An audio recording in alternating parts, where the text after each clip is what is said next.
Right, Jackson, I think we are almost ready to go. Let's just double check here, make sure we're all good on all ends. Check, check. Yes. There it is. There we go. What's up, everybody? Welcome to episode 254 of boogLIFE, Pitted with Action and Manny V. I'm Steve Action Jackson, the man, the myth, the legend, Manny V, sitting next to me.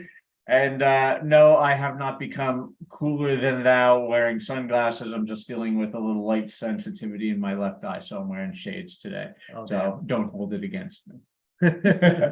Well, hopefully things get dialed in as far as What's up, everybody? there we go.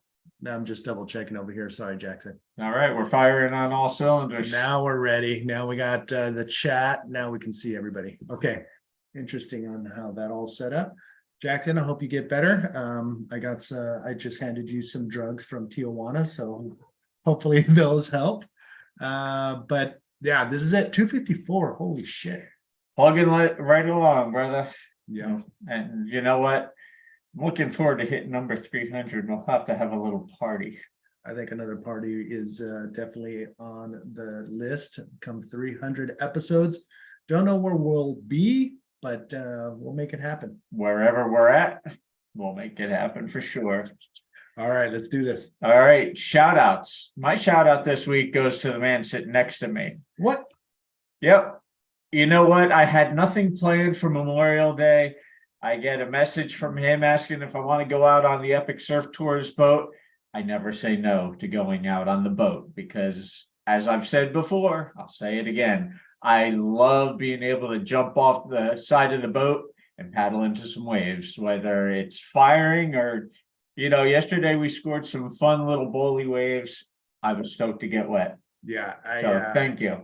You're very much welcome. I had a friend reach out last minute saying, hey, we're going to be out at the break. Would love to have you join us. And I was going to head out on my own, but I reached out to you and Jordan, and both of you guys said, yes, where do we meet, and picked you up. I love picking you up where we picked you up yesterday, being able to drive up on the beach, load up, and then head out. And yeah, it was pretty cool. Yeah, I can't say it enough. The Epic Surf Tours boat trip, definitely something, if you've never done it before, definitely worth checking out. I have a blast every freaking time. Yeah, thanks for showing up. Shout outs on my end goes to a really good friend of mine. His name is Danny Anaya, and I rolled up to he required a couple properties next to his place in Baja. I needed another room, and yeah, it was last minute. Called him up. He had one house available. I said, yes, I'll take it.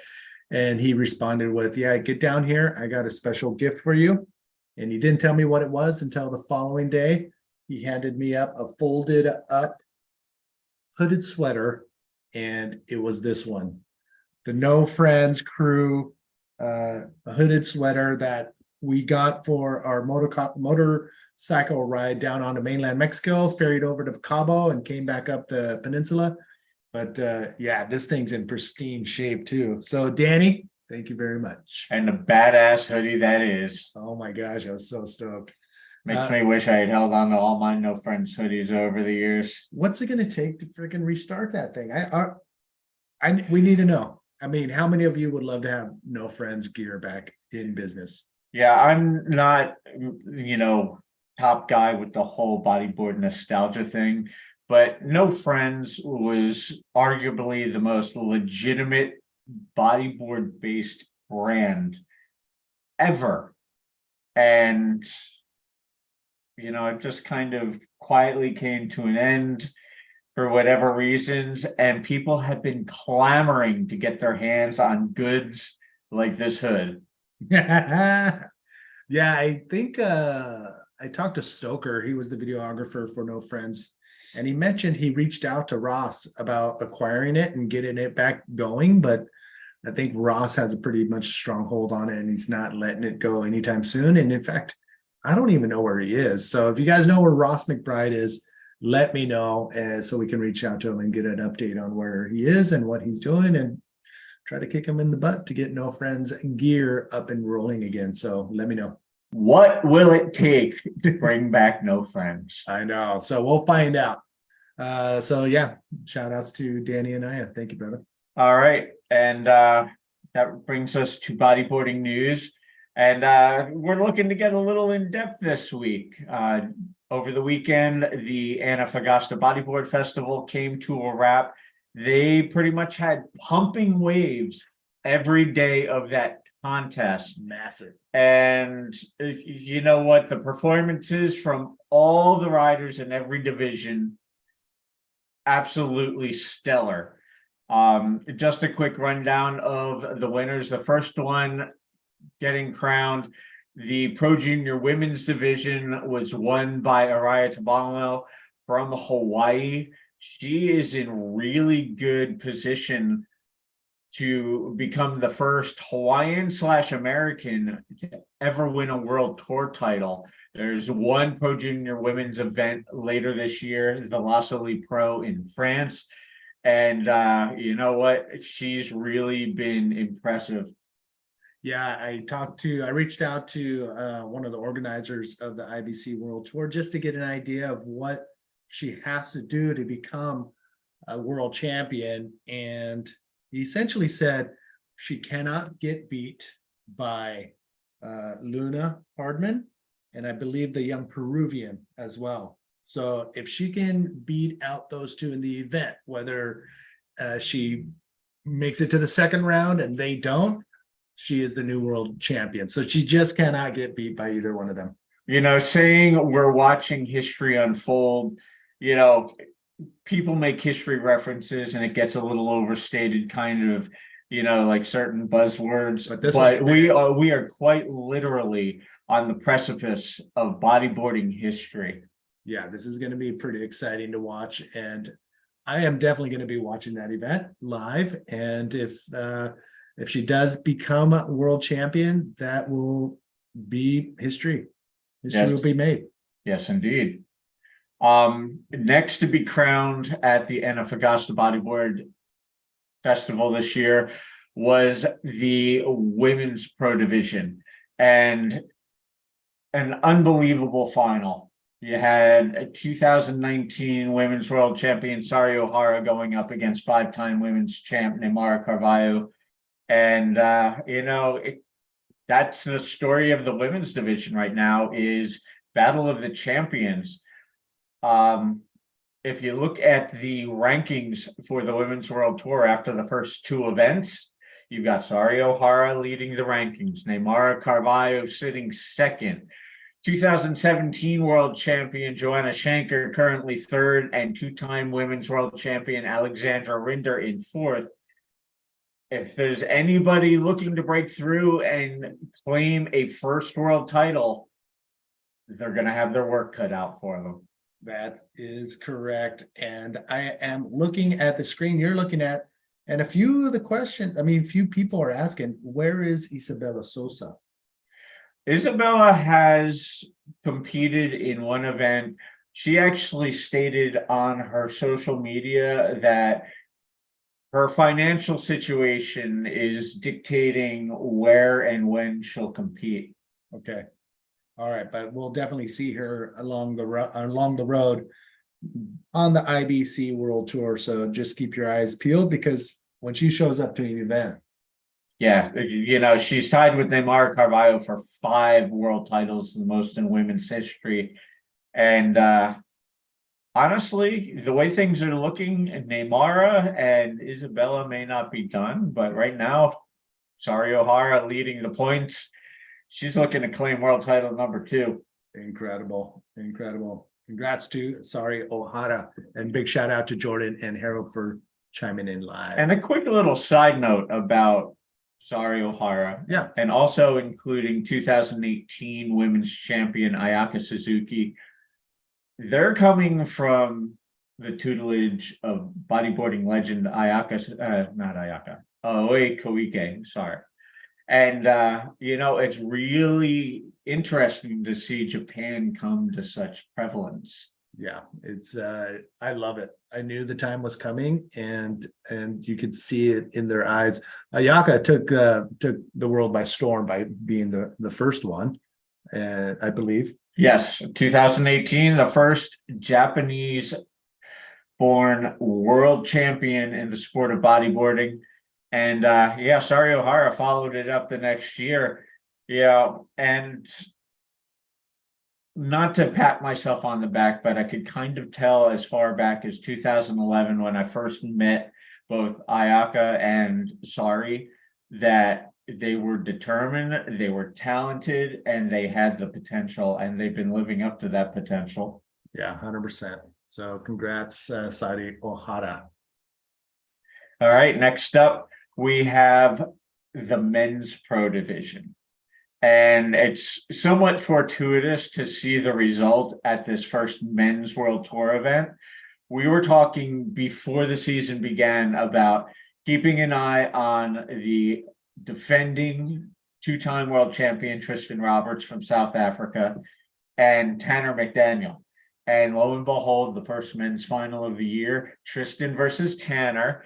And you know what? I don't think this is going to be the last time we see these guys go head to head this season.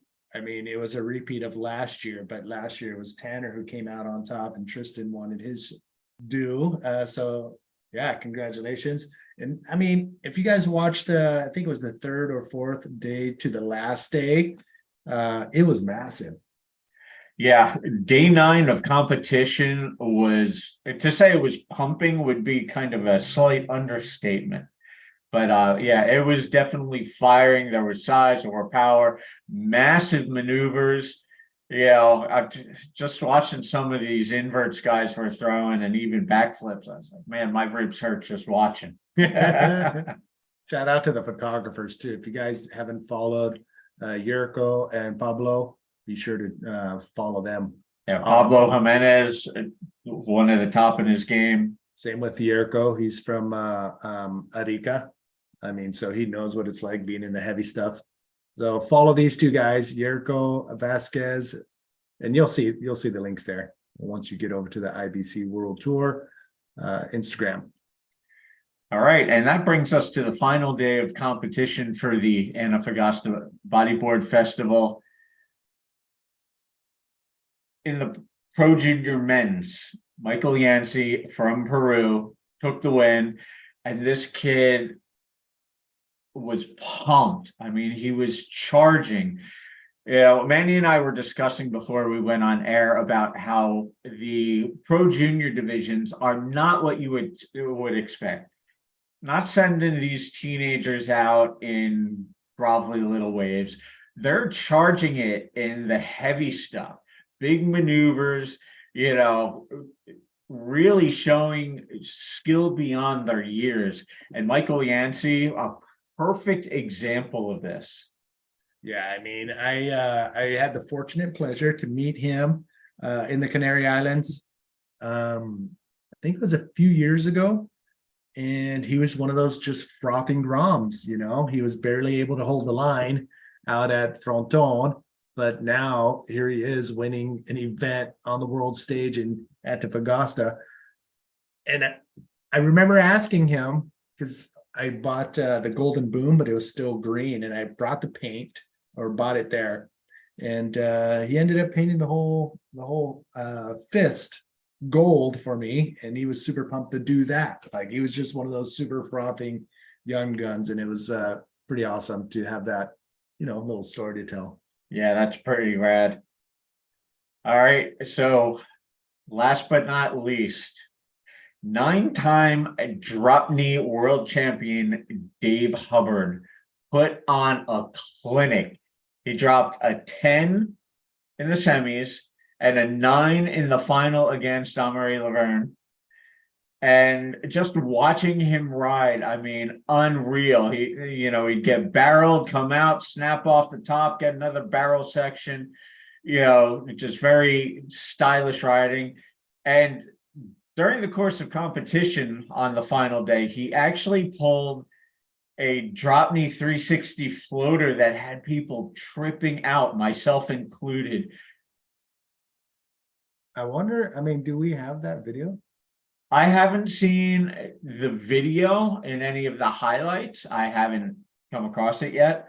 But I tell you what, they replayed it during the webcast about 5 times. Oh, okay. It had people at a loss for words. It was just that cool to see. All right, I'm gonna hunt it down for sure. To quote the head commentator, Begonia Martinez, I don't think I've seen that in competition.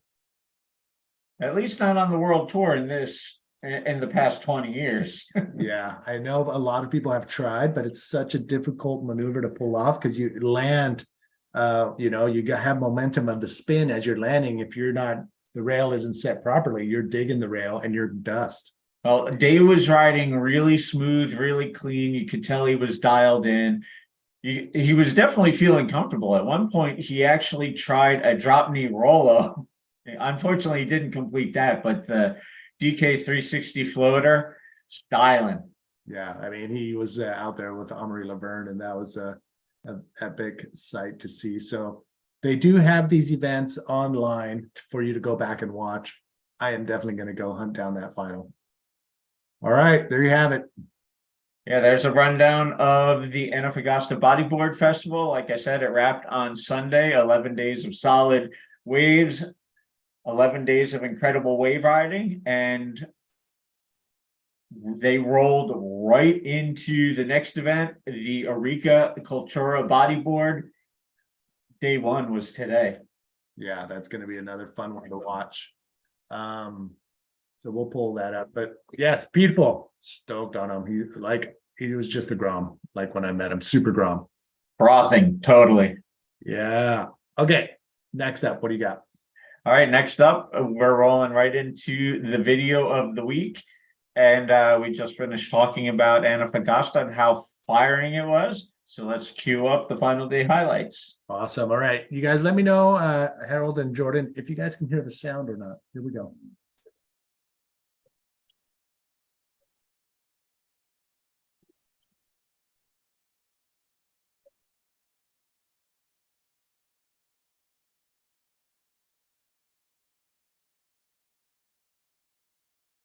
Sammy the semi with Dub or Yep, Sammy and versus Dub. The semi could have been a final.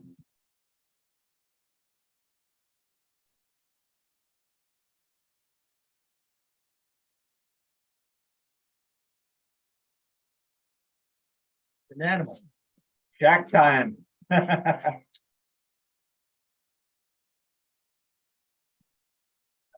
perfect guy.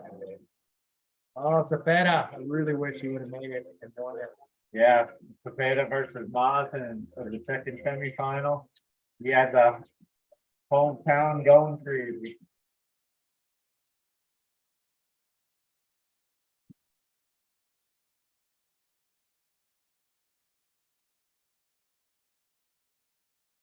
I've seen the event where it's an open event, so you can see the big guns going against, the new generation. Yeah, and when one of the local guys makes a solid run, it gets everybody amped on the beat. There he is. Beautiful, beautiful. Oh,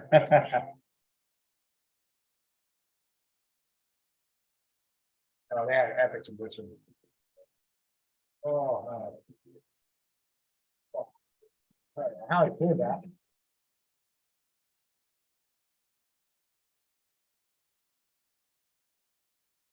Jesus.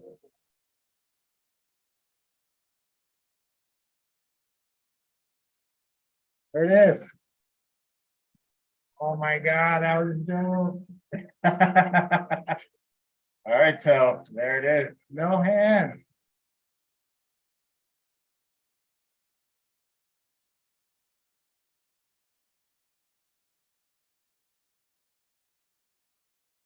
All right, so I digress. We just got to see the replaying the highlights.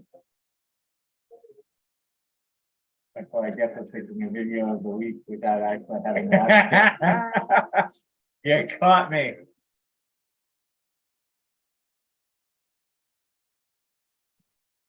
Only thing I can say in my defense is I was actually watching in the morning.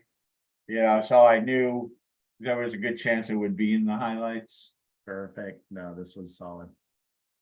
Yeah, the last 4 or 5 days of the event, I was glued to my computer early in the morning, waking up to adjust for the time zone difference. Yeah.